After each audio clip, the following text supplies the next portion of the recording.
Hi, hello friends, welcome to Cooking Style channel. இந்த வீடியோவில் ஒரு சூப்பரான ரெசிபி கேபேஜை யூஸ் பண்ணி மஞ்சூரியன் செஞ்சுருக்கேன். அதாவது கோஸை யூஸ் பண்ணி. இது வந்துட்டு ரொம்பவே டேஸ்ட்டாக இருக்கும். நம்ம ரெகுலராக எப்போவுமே ரோட் சைடு கடையிலையோ இல்லை ரெஸ்டாரண்ட்லேயோ சாப்பிட்ருப்போம். இது அந்த அளவுக்கு டேஸ்ட்டு இல்லை, அதை விட அதிகமாகவே டேஸ்ட்டாக இருக்கும். ஸோ வீட்லேயே நம்ம இந்த அளவுக்கு டேஸ்ட்டாக செய்ய முடியும்னா நம்ம இதுக்கப்புறம் வெளியில் வாங்கவே மாட்டோம். அடிக்கடி வீட்லேயே செய்ய ஆரம்பிக்குவோம். நீங்களே பார்க்குறீங்க இது எந்த அளவுக்கு கலர்ஃபுல்லாக வந்திருக்கு, எந்த அளவுக்கு டெலிஷியஸாக வந்திருக்குன்னுட்டு. ஸோ நான் எந்த அளவுக்கு முடியுமோ அந்த அளவுக்கு ஈஸியாகவும் டேஸ்டியாகவும் செஞ்சு காமிச்சிருக்கேன். ஸோ இந்த மெத்தடை ஃபாலோ பண்ணி இந்த இன்க்ரீடியன்ஸ் எல்லாம் நீங்கள் கரெக்டாக மெஷர்மெண்ட்டு பிரகாரம் ஃபாலோ பண்ணிங்கன்னா உங்களுக்கு 100% ரெஸ்டாரண்ட் டேஸ்ட்டே கிடைக்கும்.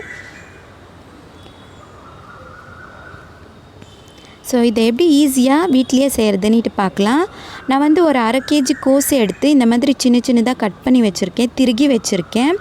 ஒரு கேப்சிகம்மை கட் பண்ணி வச்சுருக்கேன். 2 பெரிய வெங்காயத்தை குட்டி குட்டி தான் நறுக்கி வச்சுருக்கேன். 1/2 கப்பு மைதா, 1/2 கப்பு கார்ன்ஃப்ளவர், ரெண்டும் ஈக்குவல் மெஷர்மெண்ட்டில் எடுத்துக்கணும். அப்புறம் கொஞ்சம் கொத்தமல்லி எடுத்திருக்கேன். கோட்டிங்க்காக 2 டேபிள் ஸ்பூன் கார்ன்ஃப்ளவர் எடுத்திருக்கேன். 3 பச்சை மிளகாய், 8 பல்லு பூண்டை சின்ன சின்னதாக நறுக்கி வச்சுருக்கேன். 2 டேபிள் ஸ்பூன் இஞ்சி பூண்டு பேஸ்ட் எடுத்திருக்கேன். 1/2 டீஸ்பூன் மிளகுத்தூள், 1 டேபிள் ஸ்பூன் மிளகாய்த்தூள், 1 tablespoon garam masala, 1/2 tablespoon soya sauce, 2 tablespoon red chilli sauce, 2 tablespoon tomato sauce, 1/2 tablespoon vinegar, தேவையான அளவுக்கு உப்பு, தேவையான அளவுக்கு எண்ணெய்.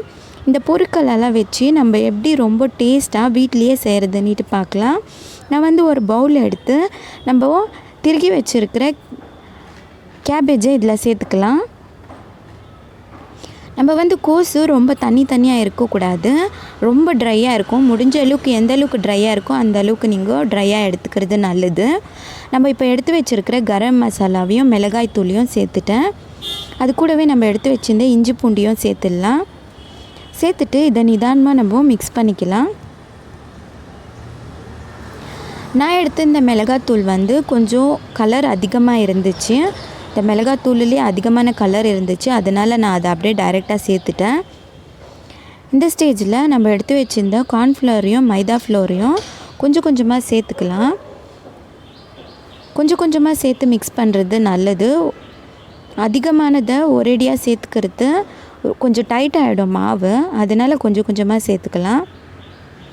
உங்களுக்கு வேணும்னா நீங்கள் கொஞ்சம் ஃபுட் கலரை சேர்த்துக்கலாம். நான் எந்த ஃபுட் கலரையும் சேர்க்கல. இது பாருங்கள், இந்த மாதிரி உண்டை பிடிக்கிற அளவுக்கு நம்ம கொஞ்சம் கொஞ்சமாக சேர்த்துட்டோம்.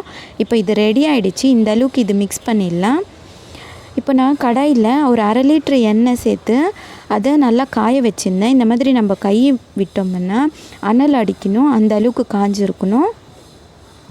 இப்போ நம்ம எடுத்து வச்சுருந்த கேபேஜெல்லாம் இந்த மாதிரி சின்ன சின்ன உண்டியாக பிடிச்சி இதில் போட்டுக்கலாம். ஒருவேளை உங்களுக்கு உண்டை பிடிக்கிற கன்சிஸ்டன்சி வரலைன்னா நீங்கள் இன்னும் கொஞ்சம் எக்ஸ்ட்ரா மாவு சேர்த்துக்கலாம். கார்ன்ஃப்ளோரையோ இல்லை மைதா ஃப்ளோரையோ எதெல்லாம் ஒன்று நீங்கள் ஒரு 2 டேபிள் ஸ்பூன் ஆட் பண்ணிக்கலாம். முடிஞ்ச அளவுக்கு நம்ம இந்த உண்டைங்களெல்லாம் சின்ன சின்னதாக போடுறது நல்லது. பெரிய பெரிய உண்டையாக இருந்தாக்கா ஃப்ரை பண்ணுறது அதிகமான டைம் எடுக்கும். அப்புறம் ஒரு சில உண்டையில் உள்ளுக்குள்ளே இருக்கிற கேபேஜ் வெந்திருக்காது. அதனால் முடிஞ்ச அளவுக்கு சின்ன சின்ன குட்டி குட்டி உண்டையாக பண்ணிக்கிறது தான் நல்லது. குவான்டிட்டியும் அதிகமாக வரும். இந்த மாதிரி நான் எல்லாத்தையும் கம்ப்ளீட்டாக சேர்த்துட்டேன். இதை உடனே நம்ம திருப்பிடக்கூடாது. நம்ம இதை போட்டுட்டு 1 நிமிஷம் 2 நிமிஷம் கழித்து அதுக்கப்புறமா தான் நம்ம ஒரு கரண்டி எடுத்து நிதானமாக இதை திருப்பி விடணும்.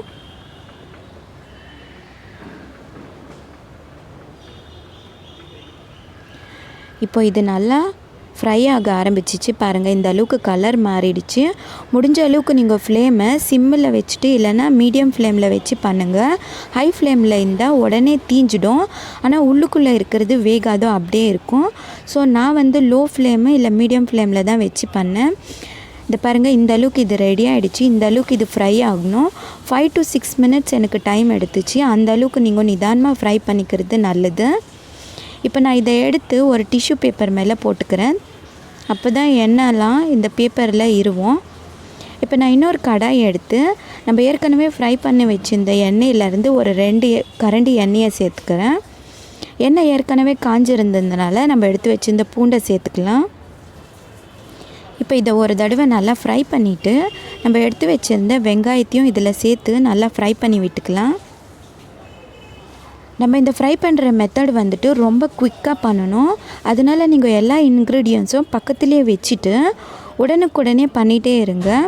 இது வந்து 30-40 செகண்ட்ஸ்லேயே இது ஃப்ரை ஆகிட்டே இருக்கும். இப்போ வந்து நம்ம எடுத்து வச்சுருந்த பச்சை மிளகாவையும் சேர்த்துடலாம். அது கூடவே நம்ம எடுத்து வச்சுருந்த கேப்சிகமையும் சேர்த்துடலாம்.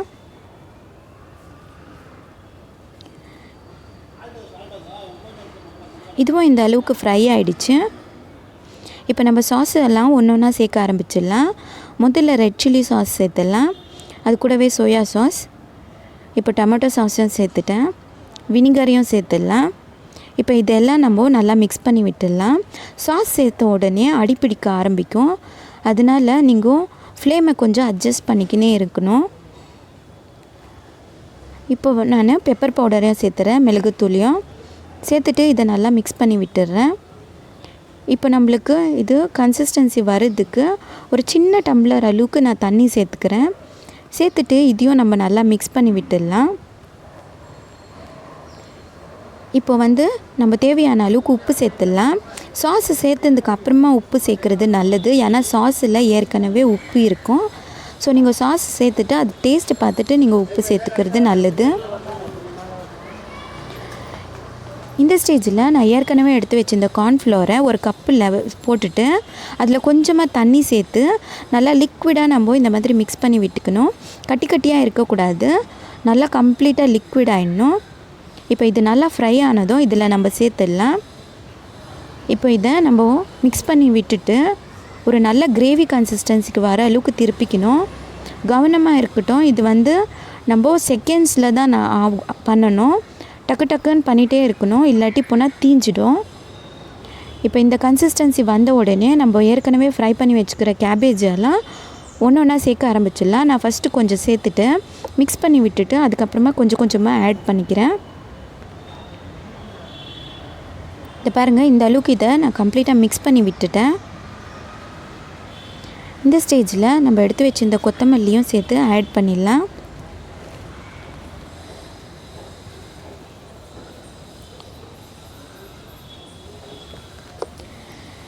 இப்போது இது கம்ப்ளீட்டாக நான் மிக்ஸ் பண்ணிவிட்டேன். அவ்வளோதான், இப்போ நம்ம சர்விங்க்காக ரெடி ஆகிடுச்சு. நான் இப்போ இதை சர்விங்க்காக எடுத்துக்கிறேன். ஸோ நீங்களும் இந்த மெத்தடை ஃபாலோ பண்ணி கண்டிப்பாக ட்ரை பண்ணி பாருங்கள். இது மிஸ் ஆகிறதுக்கு சான்ஸே இல்லை. 100% உங்களுக்கும் இதே மாதிரி ரெஸ்டாரண்ட் ஸ்டைலில் டேஸ்ட்டான டிஷ் கிடைக்கும். டேஸ்ட்டான உங்களுக்கு கேபேஜ் மஞ்சூரியன் கிடைக்கும். ஸோ மறக்காமல் நான் ஃபாலோ பண்ண எல்லா மெத்தடையும் இன்க்ரீடியன்ஸையும் நீங்கள் கரெக்டாக எடுத்துக்கங்க. ஸோ இந்த வீடியோ உங்களுக்கு யூஸ்ஃபுல்லாக இருக்கும்னுட்டு நம்புகிறேன்.